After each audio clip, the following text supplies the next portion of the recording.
अस्सलाम वालेकुम। आज का हमारा टॉपिक है गोल्जी कम्प्लेक्स। फर्स्ट चैप्टर का है गोल्जी कम्प्लेक्स। गोल्जी कम्प्लेक्स कहाँ प्रेजेंट होते हैं? आर यूकैरियोटिक सेल्स में। यूकैरियोटिक सेल्स क्या होती हैं?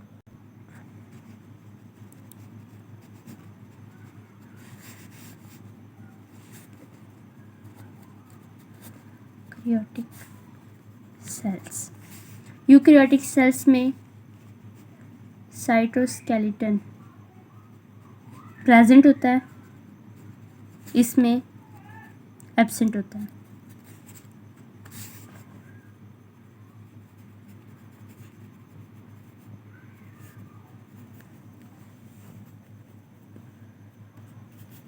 इसमें मेम्ब्रेन बॉर्ड ऑर्गेनेल्स प्रेजेंट होती हैं, इसमें एब्सेंट होती हैं। फॉर एग्जांपल जो है गोल्जी कम्प्लेक्स, ये मेम्ब्रेन बॉन्ड है, इसलिए ये यूकैरियोटिक सेल में होते हैं। राइबोसोम के ऊपर कोई मेम्ब्रेन नहीं है, इसलिए वो प्रोकैरियोटिक सेल्स में होते हैं। तो जो मेम्ब्रेन बॉन्ड होते हैं वो यूकैरियोटिक सेल में होते हैं, और जो मेम्ब्रेन बॉन्ड नहीं होते वो प्रोकैरियोटिक सेल में होते हैं। और साइटोस्केलेटन जो होते हैं वो यूकैरियोटिक सेल में प्रेजेंट होते हैं और प्रोकैरियोटिक सेल में एब्सेंट होते हैं।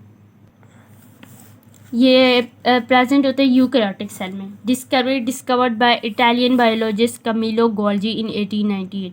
ये 1898 में जो है ना बायोलॉजिस्ट कमीलो गोल्जी बायोलॉजिस्ट है, उसने ये डिस्कवर किया था। ये इसको कमीलो गोल्जी ने डिस्कवर किया था, इसलिए इसका नाम भी गोल्जी कम्प्लेक्स है। स्ट्रक्चर, इसका स्ट्रक्चर कैसा? Cisterna stack of flattened sacs bounded by membrane. Flattened जो है सैक्स है ना, वो उनका स्टैक है, और वो किससे मेम्ब्रेन से बाउंड करते हैं? मेम्ब्रेन से बाउंड करते हैं, इसलिए मेम्ब्रेन बॉन्डेड है, इसलिए यूकैरियोटिक सेल में होते हैं। ये फ्लैट सैक्स है, ये मेम्ब्रेन बाउंड हुए हुए हैं, ठीक है। और ये जो है स्टैक, इनका एक स्टैक है, जैसे कॉइन्स रख दो, इसी तरह ये जो फ्लैट सैक्स है ना, ये एक दूसरे के ऊपर पड़े हुए हैं इस तरह। और ये stack of flattened sacs bounded by membrane से बाउंड हुए हुए हैं।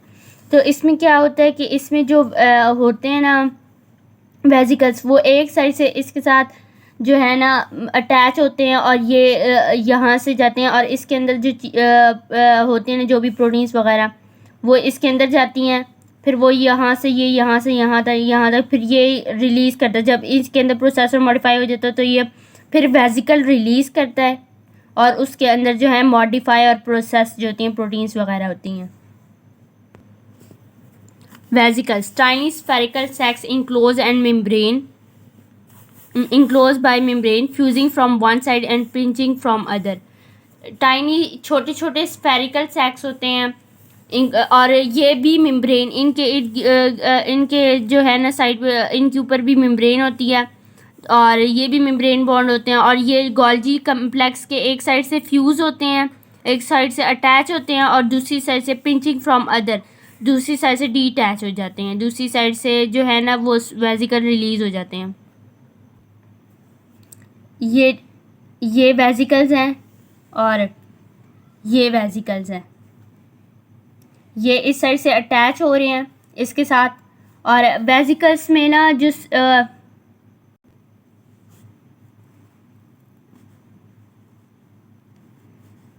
ये डायग्राम है,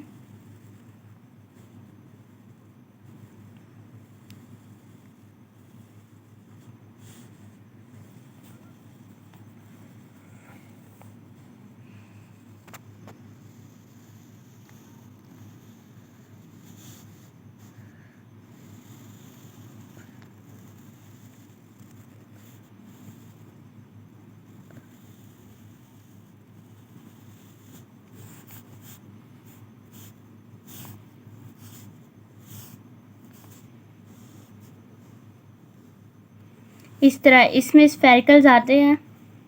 ये हैं स्फेरिकल सैक्स हैं, इनको कहेंगे वेसिकल्स।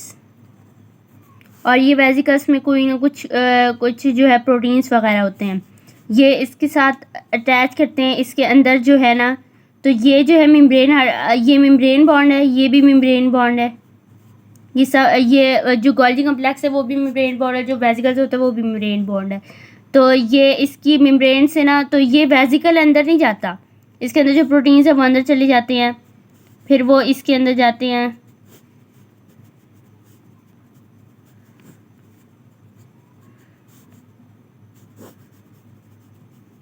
इसी तरह ये ना, इस तरह होते हुए ना यूँ आता है लास्ट, उसमें जो फर्स्ट होता है ना वो कनकेव होता है, इसे कहते हैं सिस फेस, और ये फॉर्मिंग फेस भी इसे कहते हैं, क्योंकि इससे जो है ना हम जो है ना इसके से वेसिकल्स अटैच होते हैं और फॉर्म करते हैं न्यू जो होते हैं न्यू वेसिकल्स, और इसे ट्रांसफेस कहते हैं। ट्रांसफेस ये ट्रांसपोर्ट करता है, ट्रांसफेस इसे कहते हैं फॉर्मिंग फेस। तो इधर इसमें वेसिकल से प्रोटीन जाते हैं इसके अंदर, इधर प्रोसेस और मॉडिफाई होते हैं, इस साइड से फिर ये रिलीज़ हो जाते हैं यहाँ से यूँ करके वेसिकल की फॉर्म में। और वेसिकल वो क्या होती हैं, मेम्ब्रेन बॉन्ड,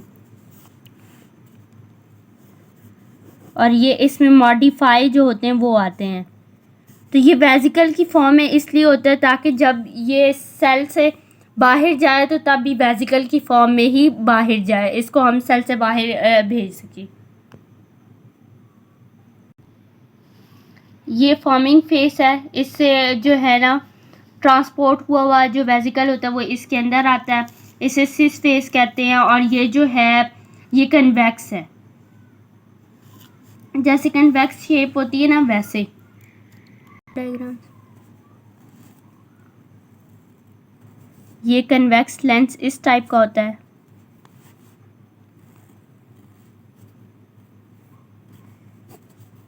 और इस टाइप का कनकेव लेंस। तो ये देखें, ये यूं करके यूं शेप बना रही है, तो ये क्या है, कन्वेक्स है। और ये जो है ना ये साइड बना रही है, तो ये कनकेव, ये कन्वेक्स। तो ये कन्वेक्स होती है, जो सिस फेस होती है वो कन्वेक्स होती है, जो ट्रांसफेस होती है वो कनकेव होती है। और इसको फॉर्मिंग, सिस फेस को फॉर्मिंग फेस कहते हैं और ट्रांस फेस को मैच्योरिंग फेस। यहाँ वो मैच्योर हो जाता है, मैच्योरिंग फेस। गोल्गी कम्प्लेक्स के दो फेस होते हैं, सिस फेम जिसे फॉर्मिंग फेस भी कहते हैं, और ट्रांस फेस जिसे मैच्योरिंग फेस भी कहते हैं। सिस फेस कन्वेक्स होता है क्योंकि इसकी जो शेप होती है वो कन्वेक्स लेंस की तरह होती है। Forming face where cisternae are form by fusion of vesicles from smooth ER। जो ये वेसिकल्स होते हैं ये स्मूथ ER से आते हैं। स्मूथ ER, आप स्मूथ ER क्या करता है, जो होते हैं रफ एंडोप्लाज्मिक होता है वो प्रोटीन्स बनाता है। तो स्मूथ ER क्या करते हैं कि वो जो प्रोटीन्स बनाते हैं वो गोल्गी कम्प्लेक्स को जो है ट्रांसपोर्ट करते हैं।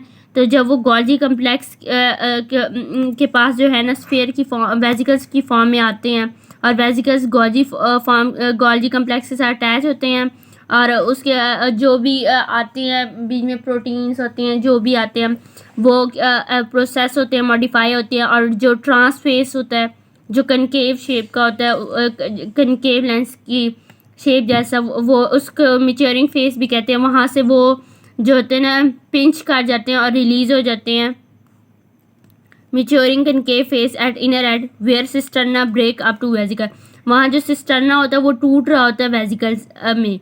फंक्शन, तो गोल्गी कम्प्लेक्स का फंक्शन क्या है, process and modification of cell secretion and other substances made by ER। जो गोल्गी कम्प्लेक्स के करते हैं, जो एंडोप्लाज्मिक रेटिकुलम होता है वो जो सिक्रीट करता है, सब्सटेंसेस सिक्रीट करता है जैसे प्रोटीन्स वगैरह, उनको प्रोसेस करता है, मॉडिफाई करता है। Packaging of cell secretion in vesicles for exporting outside the cell, ये उनको पैक करता है वेसिकल्स की फॉर्म में ताकि उसको सेल के बाहर जो है ना ट्रांसपोर्ट किया जा सके। Synthesis of lysosomes and peroxisome and glyoxysomes. ये लाइसोसोम्स और पैरोक्सिसोम और ग्लाइऑक्सिसोम्स की उनको सिंथेसाइज करता है। कैसे सिंथेसाइज करता है? वेसिकल की फॉर्म में उसमें आते हैं सब्सटेंसेस, इसमें वेसिकल्स की फॉर्म में आते हैं। फिर ये यहाँ से जब मॉडिफाई होता है, जब यहाँ से रिलीज़ होता है, तो वो जो रिलीज़ वेसिकल होता है वो लाइसोसोम भी हो सकता है, पैराऑक्सीसोम भी हो सकते हैं, ग्लाइऑक्सीसोम भी हो सकते हैं। वो जो मटेरियल उसमें प्रोसेस होते हैं वो उसकी बेस पे होता है कि वो ग्लाइऑक्सीसोम बनता है, लाइसोसोम बनता है या पैराऑक्सीसोम्स बनता है। और इस तरह ये कंजुगेटेड मॉलिक्यूल्स को भी सिंथेसाइज करता है। फॉर एग्जांपल ग्लाइकोप्रोटीन कब बनता है? जब ग्लूकोज और प्रोटीन साथ हो। ग्लाइकोलिपिड, ग्लूकोज और लिपिड, लिपोप्रोटीन, लिपिड और प्रोटीन एक्सेट्रा, इनको सिंथेसाइज करता है। आगे है ये जो है ना, ये वेसिकल्स, ये क्या करते हैं कि सेल वॉल भी बनाते हैं सेल की। नेक्स्ट है फ्रैगमोप्लास्ट। During cytokinesis, Golgi vessels arranged in cell equator fuse together to form structure called fragmoplast. जब साइटोकाइनेसिस होती है division of cytoplasm. Cytoplasm divide होते हैं जब पेरेंट सेल डिवाइड होते हैं डॉटर सेल में। ये सिंगल पेरेंट सेल है, ये इसका साइटोप्लाज्म है।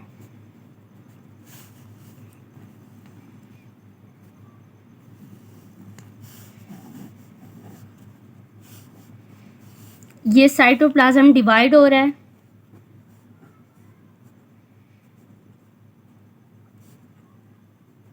और ये डिवाइड हो चुका है। 2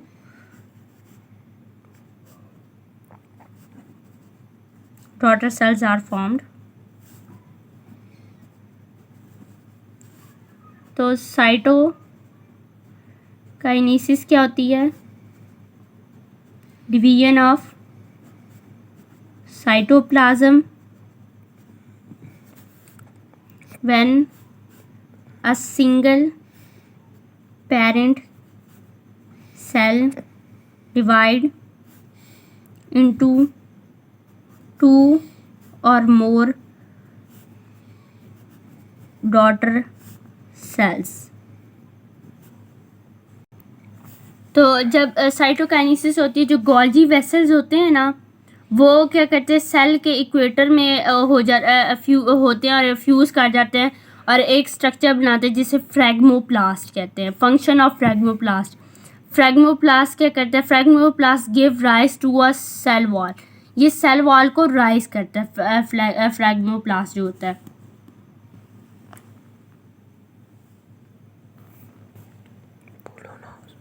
ये इसमें वेसिकल्स आते हैं।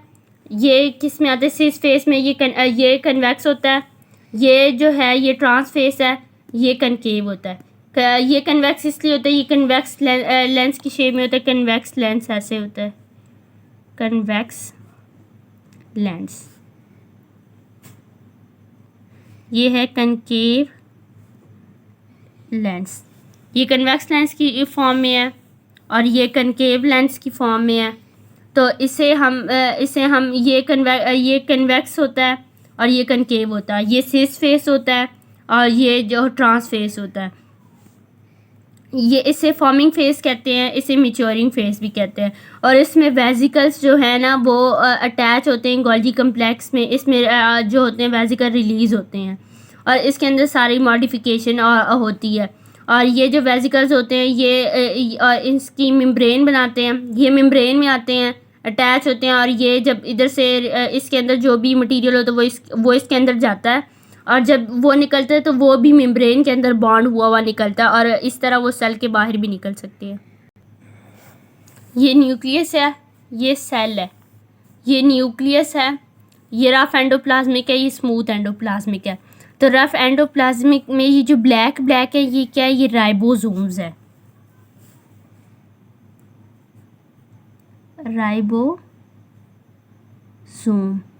राइबोसोम क्या करते हैं? प्रोटीन बनाते हैं। और ये जो स्मूथ एंडोप्लाज्मिक रेटिकुलम है ये इसमें राइबोसोम नहीं होते, ये रफ अपीयरेंस इसकी होती है, इसकी स्मूथ अपीयरेंस होती है। और ये क्या करते हैं? ये सिर्फ ट्रांसपोर्ट करते हैं। जो इसके अंदर राइबोसोम प्रोटीन बनाते हैं, प्रोटीन ट्रांसपोर्ट करते हैं वेसिकल की फॉर्म में। ये वेसिकल है, इसके अंदर प्रोटीन है। तो ये जब ये जो है ना इसको वेजिकल को स्मूथ एंडोप्लाज्मिक वेजिकल को रफ एंडोप्लाज्मिक से गोल्जी अपरेटस की तरफ जो है ट्रांसपोर्ट करता है।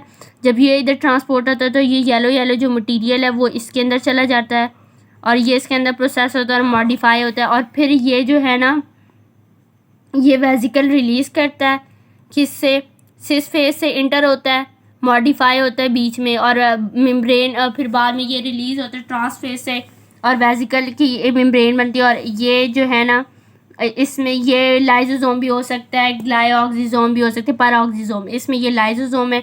तो ये इस तरह जो है ना ये सेल से ना इस तरह ये बाहर भी निकल सकता है। जैसे इसमें मटेरियल आ रही है तो बाद में जो है ना वो वेजिकल की फॉर्म में ये अंदर आई हैं और इसी तरह ये जब बाहर निकलती हैं तो ये यहाँ तक आता है, यहाँ तक, और मटेरियल बाहर निकल जाता है। तो इस तरह ये जो है ना मेम्ब्रेन बॉन्ड ये सेल वॉल में चली जाती है। और जब जो होता है ना साइटोकाइनेसिस तो ये जो वेजिकल्स होते हैं ये सेल के दरमियान में इधर इकट्ठे हो जाते हैं। ये सेल है, इसमें ये गोल्जी कम्प्लेक्स है। ये क्या करता है, वेजिकल्स रिलीज़ करता है। ये क्या जब साइटोकाइनेसिस होती है ये बीच में आके अटैच होते हैं, सारे फ्यूज़ कर जाते हैं। जब साइटोकाइनेसिस होती है यहाँ से पिंच करता है यूँ,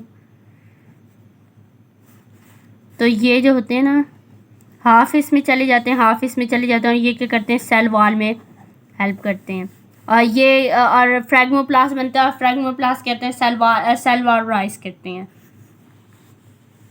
आपको आई होप कि आपको ये सब गोल्जी कम्प्लेक्स जो है समझ आ गया। इतना मुश्किल नहीं है, बस इसमें जो है ना बताना ये यूकैरियोटिक सेल में होता है, इसके बाद यूकैरियोटिक सेल में होता है, प्रेजेंट होता है। उसके बाद इसके दो फेस होते हैं, trans face, cis face. Trans face जो सिस फेस होता है वो फॉर्मिंग फेस होता है, कन्वेक्स होता है, और जो ट्रांस फेस होता है वो कनकेव होता है और मैच्योरिंग फेस होता है। और जो है वेजिकल्स क्या होते हैं, मेम्ब्रेन स्फेरिकल सैक्स और मेम्ब्रेन बॉन्ड होते हैं और that are fuse from one side, that are fuse from cis face and pinching from trans face. और जो है सिस फेस में जो मटेरियल्स होते हैं जो रफ एंडोप्लाज्मिक से आते हैं और स्मूथ एंडोप्लाज्मिक लेके आता है रफ एंडोप्लाज्मिक से गोल्जी कम्प्लेक्स की तरफ, और स्मूथ एंडोप्लाज्मिक जो है रफ एंडोप्लाज्मिक से गोल्जी कम्प्लेक्स की तरफ लेकर आता है। इसके साथ फ्यूज़ होते हैं, सिस फेस से फ्यूज़ होते हैं, अंदर मॉडिफाई होता है, प्रोसेसेस होता है और ये सेल किससे के ये बनाते हैं, ये कंजुगेटेड मॉलिक्यूल्स भी बनाते हैं। फॉर एग्जांपल लिपोप्रोटीन, ग्लूकोप्रोटीन और एक्सेट्रा। और ये जो है लाइजोसोम बनाते हैं, ग्लाइऑक्सिसोम बनाते हैं, पैराऑक्सिसोम्स बनाते हैं। और ये इसके बाद ये मेम्ब्रेन बनाते हैं और वेजिकल्स रिलीज़ करते हैं और उनके इर्द गिर्द मेम्ब्रेन बनाते हैं ताकि जब वो सेल से बाहर जाए ना या सेल से बाहर लेके जाना तो ये इधर से इधर तक आ जाएंगे और इसके अंदर जो भी मटेरियल है वो बाहर रिलीज़ हो जाएगा।